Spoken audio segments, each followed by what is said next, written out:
बख्श कलाम हम तक पहुंचाए।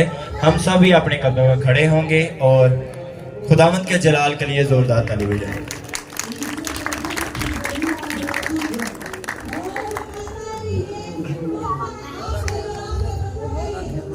Praise the God. Hallelujah. Hallelujah। बड़ा ढिला कहते हो कि भूख लगी है। सब बोले हालेलुया। कितने लोगों को हालेलुया का मतलब पता है? क्या मतलब है? ऐसा ही। तो फिर ऊंची से कहो हालेलुया। जब आप इस नारे की, इन अल्फाजों की अहमियत को समझ जाएंगे तो आप हर रोज इस नारे को बुलंद करेंगे। इस नारे में आपकी फतह है, इस नारे में आपकी खुशी है, और खुश रहने के लिए आपको खुदा के नाम को जलाल देना होगा। जितना आप खुदा के नाम को जलाल देंगे आप उतना ब्लेसफुल होते चले जाएंगे। आमीन। आपकी ब्लेसिंग आपका खुदा है। इसलिए जब चर्च में आते हो तो वार्म अप हो जाएं, सर गर्म हो जाए, टिल्ले टिल्ले नहीं रहना, सुस्त नहीं रहना, खुद को एक्टिव कर ले। आमीन। सो मेरी तरफ से आप सबको सलाम। आप सब भी एक दूसरे को कहें खुदावंद आपको बरकत दे।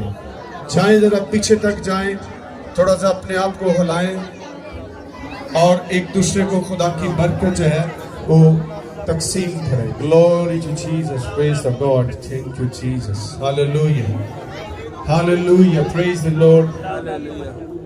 बाहर आप भी जाएं, निकले, आप भी निकले, कुर्सियों को छोड़ दें, दूर तक जाएं। जिस तरह से एक किसान जो है वो बीज जब बोता है तो उसकी हर मुमकिन कोशिश होती है कि वो बीज जो है वो बहुत सारी जगह को कवर कर ले ताकि वो बहुत सारी फसल को हासिल करे। Glory to Jesus. आप जितना ज्यादा बोएंगे उतना ही आप काटते रहेंगे।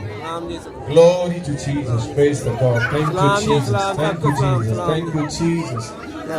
आप जब ऐसा करते हैं तो प्लीज आपको इल्म होना चाहिए वो जलसी है, वो जल्स करता है, वो रोना शुरू कर देता है कि खुदा के लोग इतने हैप्पी क्यों हैं। आमीन। और आपने उसको इसी तरह रुलाना है क्योंकि वो आपको रुलाता है। आपको खुदा ने पावर दी है कि आप उसे रुलाएं।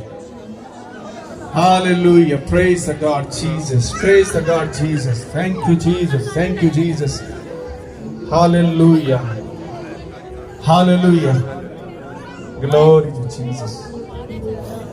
सब खुश हैं? कितने खुश हैं? कैसे पता चलेगा? आमीन, आमीन। ये ज़बूर दूसरा मुझे बताइए इसके अंदर वो है।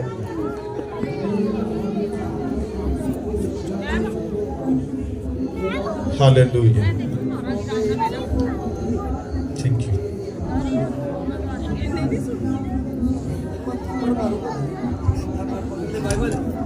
सब अपना दाहिना हाथ जो है वो खुदावंद की तरफ बुलंद करेंगे और सुलूक का कीदा पढ़ेंगे। कोशिश करें अपनी आवाज को बुलंद कीजिएगा।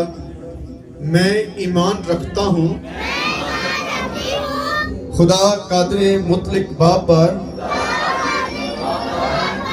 जिसने आसमान और जमीन को पैदा किया और उसके इकलौते बेटे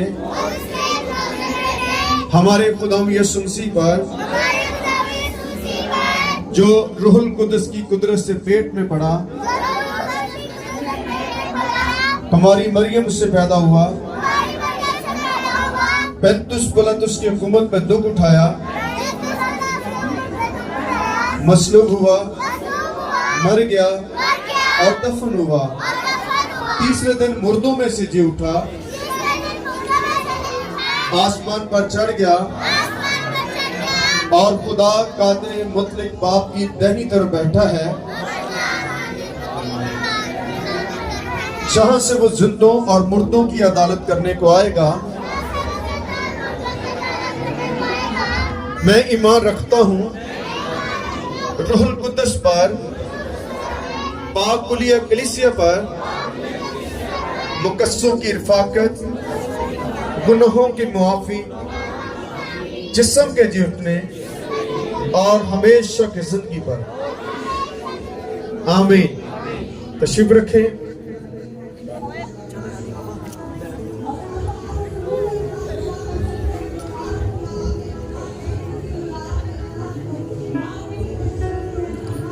सो कितने लोग अपने साथ खुदा का कलाम लेकर आए? आमीन। Praise the God, praise the Lord. एक अच्छे स्टूडेंट की जो निशानी है कि वो अपनी बुक्स को अपने साथ लेकर आता है और बाइबल मुकद्दस आपको डिसिप्लिन लाइफ देती है। All kind of discipline in the Bible. अगर आप बाइबल को पढ़ना शुरू कर देंगे तो आपकी लाइफ जो है वो डिसिप्लिन में आ जाएगी, क्योंकि जब आप डिसिप्लिन में नहीं होते तो आप आगे नहीं पीछे बढ़ जाते। ऐसे ही थोड़ी सी इसकी इको कम है। सो अगर आप चाहते हैं कि आपकी लाइफ जो है वो डिसिप्लिन में रहे तो फिर बाइबल से बढ़कर कोई भी आपको ऐसा करने में मदद नहीं कर सकता। खुदा का बंदा दाऊद क्या कहते हैं कि मैंने तेरे कलाम को अपने दिल में रख लिया ताकि मैं तेरे खिलाफ गुनाह ना करूं। आमीन। वो अपने आप को खुदा के साथ जोड़ना चाहते हैं, खुदा के साथ रहना चाहते हैं, इसलिए वो कलाम को अपने दिल में रखते हैं। आमीन। जब खुदा का कलाम आपके दिल में होगा तो गुनाह आपकी जिंदगी पर इख्तियार नहीं रखेंगे, क्योंकि बाइबल जो है वो आपको प्रोटेक्ट करती है तमाम उन गुनाहों से। आप और मैं खुद प्रोटेक्ट नहीं हो सकते। आप कई दफा कोशिश करते हैं उन गुनाहों से बचने के लिए या उनको छोड़ने के लिए। हम अपनी विल पावर से इब्लीस का मुकाबला नहीं कर सकते। हमें खुदा की पावर की जरूरत है, क्योंकि वो आपको बचाने के लिए है। आप और मैं उसके बगैर कुछ भी नहीं कर सकते। आमीन। थोड़ी सी आवाज करें, इसकी थोड़ी बेस बनाए। Glory to Jesus, praise the God. So मैं आज जब सुबह उठा तो कुछ अल्फाज मेरे माइंड में ये चल रहे थे। वो क्या थे? We are all the spiritual family. आमीन। क्या है? We are all the spiritual family. हम सब रूहानी खानदान है, फिजिकल नहीं।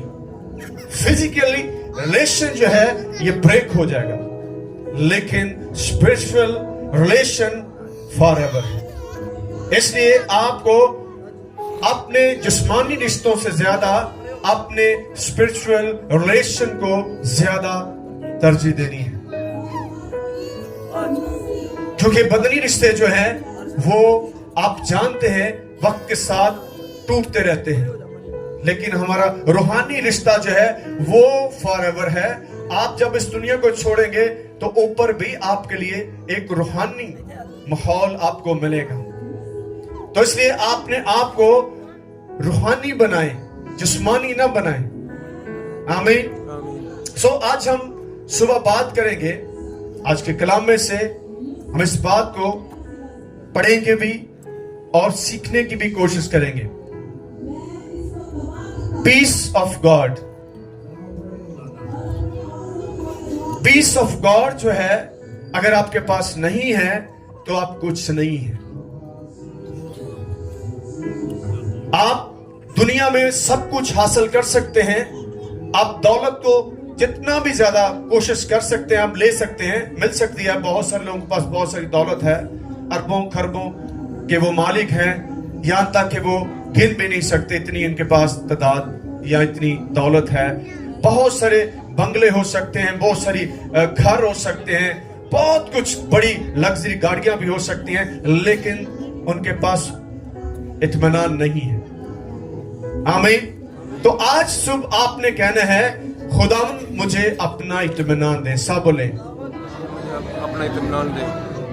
ਉੱਚੀ ਸਾਰੀ ਬੋਲੋ ਜਰਾ। ਏਡੀ ਵੱਡੀ ਗੱਲ ਮੈਂ ਦੱਸਣਾ ਚਾਹ ਰਿਹਾ, ਲੇਕਿन ਤੁਸੀਂ ਉੱਚੀ ਸਾਰੀ ਬੋਲੋ, खुदा मुझे अपना इत्मीनान दे। खुदा मुझे अपना इत्मीनान दे। We can never live a peaceful life without Jesus Christ, because Jesus Christ is the King, peace of King. आमीन। इसलिए उस पीस को अपनी लाइफ में लें, और ये पीस कैसे आएगा? खुदा के कलाम के जरिया से। जितने लोगों का कलाम के साथ राब्ता है वो पीसफुल लाइफ गुजारते हैं, क्योंकि पीस को चुराता कौन है? शरीर, इब्लीस। वो नहीं चाहता कि आपके पास एक इत्मीनान भरी लाइफ हो। आज हम देखेंगे उस इत्मीनान को कौन सी चीजें छीन लेती हैं।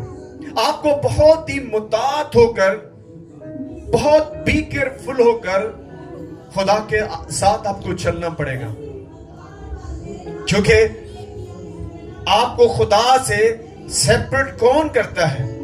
शरीर, इब्लीस। क्योंकि वो आपको एक ऐसी हैप्पीनेस लाइफ गुजारते हुए वो जेलस करता है। मैं आज सुबह ये भी सोचा, हैप्पीनेस जो है ये आपकी एनर्जी होनी चाहिए, और इसको आप मत लूज करें, इसको आप जाया ना करें, और खुदा ही आपको एक हैप्पीनेस लाइफ दे सकता है। कितने लोग हैप्पीनेस लाइफ जो है वो गुजारना चाहते हैं? अपने हाथ खड़े करेंगे। आमीन। ऐसे जैसे मैंने हाथ किया है, खुदा ਨੂੰ भी पता लगे ना कि है की चंद है। आमीन। सो हम आज के कलाम को पढ़ेंगे।